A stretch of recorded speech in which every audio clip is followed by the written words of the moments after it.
नमस्कार दोस्तों, लोकराज 03 में आपका स्वागत है। आज हरियाणा की हॉट सीट बनी हुई है बरवाड़ा, उसके बारे में बात करेंगे। यहाँ पर 4 कैंडिडेट मैदान में हैं।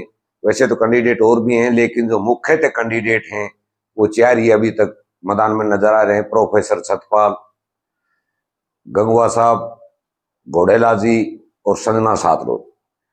अभी यहाँ का बरवाड़ा की अगर बात करें तो यहाँ की पृष्ठभूमि बताना बड़ी जरूरी है कि बरवाड़ा अपने आप में एक रोचक सीट रही हमेशा से, और कुछ अपवाद मान लें या वो राजनीतिक सोच भी कह सकते हो या दिमागी गेम भी हो सकता है। हरियाणा के अंदर एक बहुत पुरानी प्रचलन रहा है कि स्पीकर और डिप्टी स्पीकर अमूमन चुनाव हार जाते हैं। वित्त मंत्री हरियाणा का चुनाव हार जाता है। वैसे ही बरवाड़ा का एक इतिहास है कि एक बार जो चुनाव जीतता है वो शायद दोबारा चुनाव नहीं जीत पाता। एक आध बार कभी ऐसा हुआ होगा, लेकिन वैसे धारणा यही है। अभी बात करें बरवाड़ा हॉट सीट क्यों है, तो बीजेपी के जो गंगवा साहब हैं इनके ऊपर बाहर का टैग लगा हुआ है, क्योंकि इनकी विधानसभा सीट नड़वा थी जो कि शिफ्ट करके बरवाड़ा भेजे गए बीजेपी की तरफ से। दूसरा जो घोड़ेला जी हैं उनकी परंपरागत सीट है, लेकिन कहीं न कहीं आपने देखा होगा पूरे इस चुनाव समर के अंदर कि दोनों का विरोध हो रहा है। संजना सातरोत जो है, आपने देखा होगा कि युवा नेता है, समाज सेवी है। इनका आप पूरे क्षेत्र में कहीं पर भी जाके देख सकते हो कि इनका कहीं विरोध नहीं है। इनके समर्थक ज्यादा हैं और खासकर महिलाओं में बहुत मजबूत पकड़ है।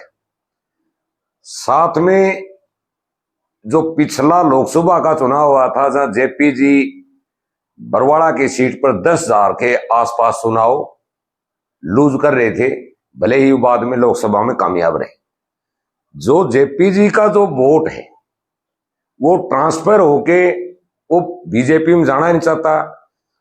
आरोप लोगों का ये है कि कहीं न कहीं घोड़ेला जी ने मदद नहीं करी, वो वोट ट्रांसफर होके संजना सातरोत गुजर है। अभी जो गंगवा जी हैं ये विधानसभा के डिप्टी स्पीकर रहे हैं।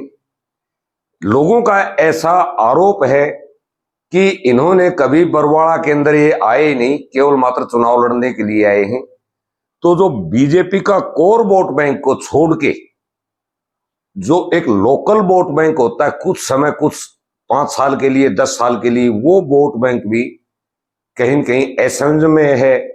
उनको समझ से ही ये सोचने में मजबूर हो रहे हैं कि कहीं न कहीं संजना सातरोत ही उनके नैया पार लगा सकती है।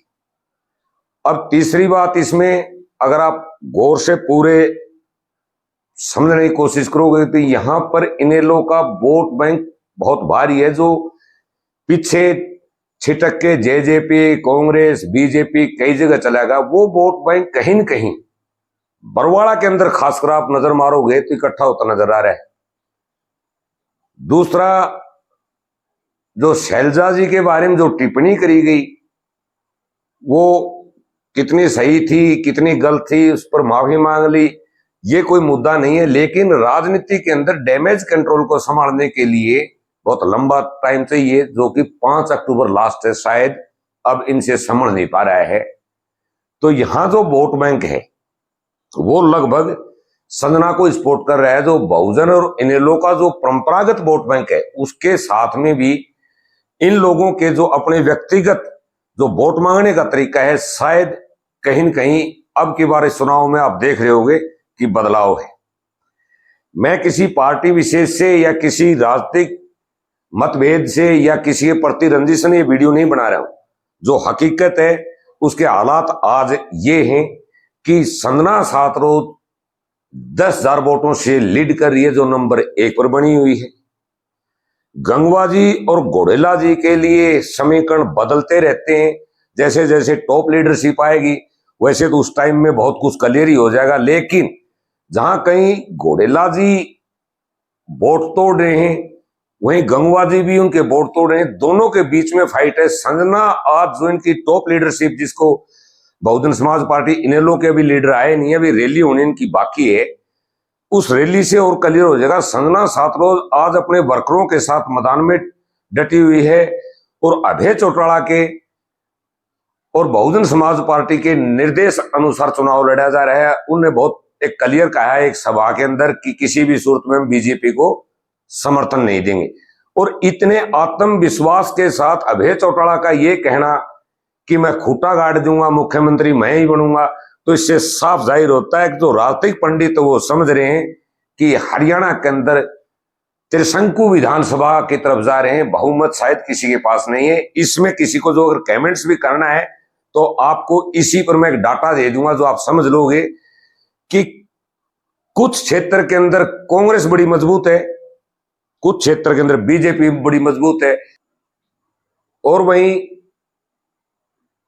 मैं अपने विश्लेषण को कोई ये नहीं कि पक्का आधार मानता हूं, मैं लोगों के बीच में गया हूं, ऑफ कैमरा गया हूं, जैसे हालात रहे वो आपके सामने रखे और आने वाले समय में जैसी भी परिस्थितियां बनेंगी मैं अपनी ईमानदारी के साथ में आपके सामने रखूंगा। जय हिंद दोस्तों।